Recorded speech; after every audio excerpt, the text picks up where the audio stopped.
ইতিমধ্যেই আপনারা দেখেছেন আমাদের আমাদের আমাদের সাথে যে ঘটনাগুলো ঘটছে, অনাকাঙ্ক্ষিত, দুঃখজনক, ন্যাক্কারজনক ঘটনা। আপনারা দেখেছেন শুরুতে হিরো আলম সংবাদ সম্মেলন করে সাংবাদিক ডেকে আমাকে তালাকের ঘোষণা দেয়। সেটাও আমার সাথে অন্যায় হয়েছে। সে পরকীয়া করেছে, পরকীয়া ধরাতে সে আমার উপরে রেগে আমাকে তালাক দিয়েছে। মৌখিকভাবে হোক, মৌখিকভাবে হোক, সে কাগজে সে দিয়ে কাগজ লুকায় রাখে নাই। এমন হলে আমি কি করব বলেন? এমনও তো হতে পারে যে সে আমাকে তালাক দিয়ে কাগজ লুকায় রাখছে, আমাকে দেয় নাই এখনো কাগজ। সে যে বউ দাবি করে, আপনারাই তো দেখেছেন, সাংবাদিক ডেকে এনে সে আমাকে তালাক দিয়েছিল, বলেছে আমি এই বউ রাখবো না, আমি তালাক দিয়েছি। আচ্ছা গেল। সে বিগত দিনে সে আমার সাথে সবকিছু মিউচুয়াল করতে চায়। আমি তখন বলি যে কিভাবে মিউচুয়াল হবে আমাদের? আপনি তো মিউচুয়াল করার কোনো অপশন রাখেন নাই। আমার তো ফ্যামিলি আছে, আমার তো বাবা মা আছে, আমার তো গ্রামে একটা নামগন্ধ আছে, তাই না? নামগন্ধ তো আপনি মুছে দিয়েছেন, সবাই জানে আপনি আমাকে তালাক দিয়েছেন। এখন আমরা কিভাবে মিউচুয়ালে আসবো? সে বলে আমি মিডিয়া ডেকে, আমি যেমন মিডিয়া ডেকে তোমার সম্মানহানি করেছি, তোমার সম্মান আমি ফিরিয়ে দিব।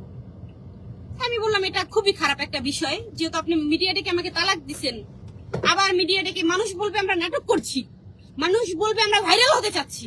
আমি এরকম চাচ্ছি না। আপনার নামে মিথিলা ধর্ষণ মামলা দিয়েছে, আপনি মিথিলাকে বিয়ে করেন। আমি তাকে কন্ডিশন দিয়েছি আপনি মিথিলাকে বিয়ে করেন।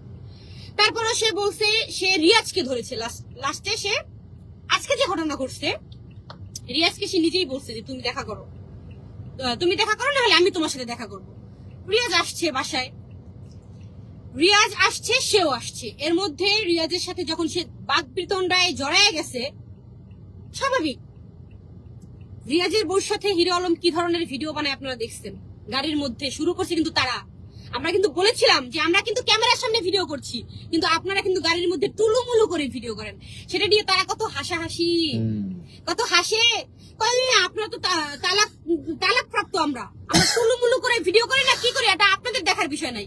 তাহলে আমরা কাজ করছি, আমরাও তো তালাক প্রাপ্ত, আমরা কাজ করছি, তাতে আপনার এত জ্বলে কেন হিরো আলম? আপনার কেন এত জ্বলছে বলেন? আপনার কেন জ্বলে? যখন আমাকে তালাক দিছেন তখন ভাবেন নাই, তখন ভাইবা দেন নাই? এই যে মিডিয়া ডেকে ডেকে এই যে আপনার ছেলে পেলে কত ভাবে আমাকে আঘাত করছেন আপনি। আপনার ছেলে আমার জুতা যে টানছে, আপনার অ্যাসিস্ট্যান্ট আমার জুতা যে টানছে, সেও আমাকে নিয়ে বাজে কথা বলতে ছাড়ে নাই। আমি আপনাকে কিভাবে মাফ করি, কিভাবে ক্ষমা করব আপনাকে? আপনার 2 টাকার হচ্ছে গিয়া চাকর, সেও আমাকে নিয়ে বাজে কথা লিখছে ফেসবুকে। তাহলে আপনাকে ক্ষমা করার তো প্রশ্নই আসে না। কিভাবে আপনাকে ক্ষমা করব? এই ছেলেটার কত বড় ক্ষতি করছেন আপনি জানেন?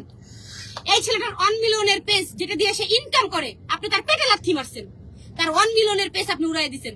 কই, আপনার তো ক্ষতি করে না এই ছেলেটা। আপনি তো তার বউ নিয়ে টুলুমুলু করে ভিডিও বানাইছেন, বুকে জড়ায় ভিডিও বানান, মাওয়া যায় ভিডিও বানান, এনে করেন। তার শ্বশুর বাড়ি গিয়ে ভাত খেয়ে আসেন, খান না।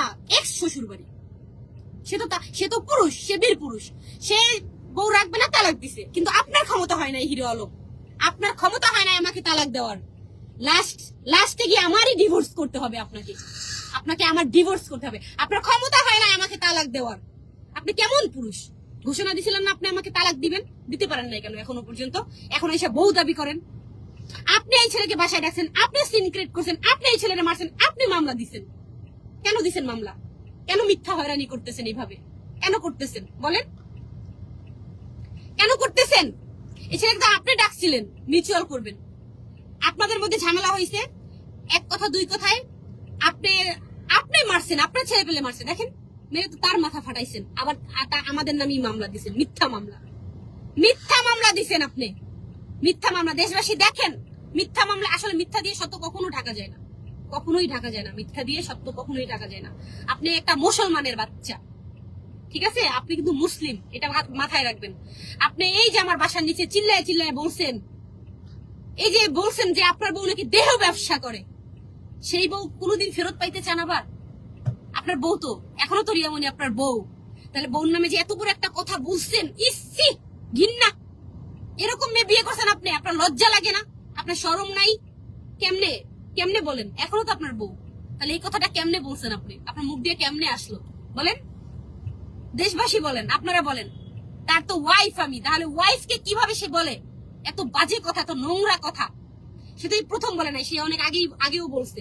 সে আমার মন থেকে উঠে গেছে। তার সাথে আমি কিভাবে মিউচুয়ালে যাব? বলেন?